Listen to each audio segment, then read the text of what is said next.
Hadirin yang dirahmati oleh Allah Subhanahu wa taala. Apa yang harus kita lakukan agar Ramadan benar-benar menjadi rahmat bagi kita? Lakukan pemanasan. Hadirin, di beberapa ayat di dalam Al-Qur'anul Karim, Allah Subhanahu wa taala menyatakan bahwa ibadah itu perlombaan. Fastabiqul khairat. Maka berlomba-lombalah dalam mengerjakan kebajikan atau ibadah. Al-Baqarah 148 misalnya. Hadirin, kalau ibadah satuannya itu adalah perlombaan, bagaimana dengan musim ibadah yang bernama Ramadan? Bagaimana dengan sebuah bulan yang isinya adalah ibadah dan berbagai macam varian ibadah ada di sana?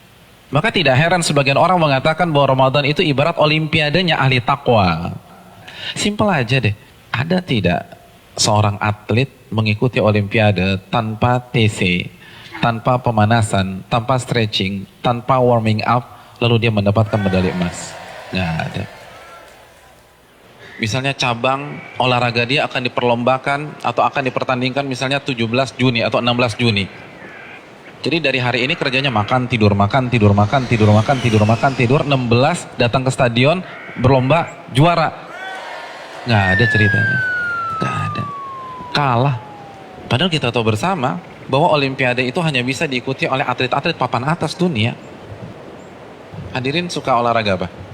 Tenis. Kalau misalnya besok kita datang ke komite olimpiade daftar ikut tenis, kira-kira diterima nggak? Nggak diterima. Karena ini hanya khusus pemain-pemain papan atas. Sekarang kita tanya deh diri kita, Ramadan depan mata kita. Kira-kira kita ahli tahajud papan atas bukan? Kita ahli Quran papan atas bukan? Kita ahli puasa papan atas bukan? Kita ahli infak dan sedekah papan atas bukan? Kalau bukan, lalu kita masuk Ramadan begitu saja tanpa ada pemanasan? Jangan bermimpi bisa mendapatkan medali takwa dari Allah Subhanahu wa taala. Harus pemanasan. Dan hari-hari ini penentuannya. Karena Ramadan seperti ibarat lari maraton. Kalau misalnya masuk ke line startnya, nggak ada stretching, nggak ada jogging, nggak ada melenturkan otot, kira-kira sampai garis finish nggak dapat. Di kilometer kedua keram kita udah, nggak bisa. Ramadan kita diminta berada di level atas bukan 1-2 hari, tapi 30 hari, sebulan. Nggak mudah hadirin, nggak mudah. Dan grafik diminta naik dari hari pertama ke hari terakhir, kita nggak boleh menurunkan tempo, bahkan harus naik, dan klimaksnya adalah 10 hari terakhir. Itu berat. Lalu kita nggak ada persiapan sama sekali. Kita nggak ada pemanasan, main masuk begitu aja. Simpel deh, kita punya mobil canggih nih, kita punya S-Class. 3 bulan nggak pernah dipanasin apalagi dipakai. Tiba-tiba hari ini starter injak gas, kira-kira jalan nggak? Nggak jalan. Dan begitu juga kita udah lama nggak baca Al-Quran. Jangankan baca, mushafnya kita lupa ada di mana. Di mana mushaf gue ya?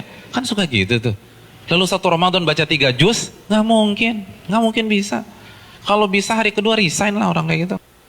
Nggak bisa, kayaknya gue nggak bisa nih, nggak ada bakat. Bukan nggak ada bakat, tapi Anda tidak ada pemanasan. Kalau kita bandingkan dengan ulama sudah terlambat. Para ulama dari Sya'ban, Al-Imam Al-Mulai, salah satu ulama besar, itu begitu masuk 1 Sya'ban, libur. Tokonya ditutup 2 bulan, buka lagi Syawal. Sibuk apa? Sibuk pemanasan. Masuk TC, baca Al-Quran, tingkatkan tempo Qiyamul Lail, perbanyak puasa Ramadan. Makanya nggak heran, para ulama terdahulu 3 hari khatam, 3 hari khatam, 3 hari khatam, 3 hari khatam. Utsman sehari khatam, sehari khatam, sehari khatam. Karena pemanasan, nggak bisa begitu aja. Harus ada pemanasan. Paling nggak kita nggak kaget ketika 1 Ramadan. Nggak bisa, tantangan Ramadan itu besar. Dan semakin ke puncak semakin besar tantangannya. Karena kan bukan hanya Allah aja yang kasih promo. Mall kasih promo, barang-barang branded kasih promo, semua kasih promo. Pecah konsentrasi kita. Belum lagi acara Ramadan tuh padat. Belum bukber. Bukber teman-teman SMP kita ketemunya di mana? Ramadan. Terus teman-teman SMA dulu, Ramadan lagi. Lalu kampus dulu, Ramadan. Terus teman-teman BEM, Ramadan. Lalu teman-teman kantor, Ramadan lagi. Kalau kantornya 1, kantornya 5, Ramadan. Jadi bisa isinya tuh bukber semua tuh. Iya, isinya bukber. Dan kalau ketemu teman SMP kan nggak bisa 5-10 menit. Akhirnya taraweh lewat, isya di rumah, kan gitu kan. Iya. Dan terkadang banyak yang nggak sholat maghrib. Nah itu mainnya halus gitu loh. Hati-hati hadirin sekalian, Ramadan berat. Dan terbukti loh, fenomena tahunan di mayoritas masjid. Jadi setiap lewat malam itu kan selalu mengalami apa? Kemajuan terus kan, safnya maju lagi, maju lagi, maju lagi, maju lagi, maju lagi. Nanti anti klimaksnya sholat subuh pas lebaran, tinggal imam sama si muadzin udah. Yang lain sibuk mudik, ada yang fitting baju lebaran dan seterusnya. Udah lupa, nggak konsentrasi. Hadirin yang dirahmati oleh Allah SWT, pemanasan ini penting. Semua pasti harus pemanasan, nggak ada yang nggak ada pemanasan. Jadi terlambat, Anda semangat ibadah satu Ramadan itu terlambat. Anda harus semangat ibadah dari sekarang. Kalau memang ingin meet and greet kita dengan Ramadan berjalan sukses, kita harus pemanasan dari sekarang. Harus pemanasan.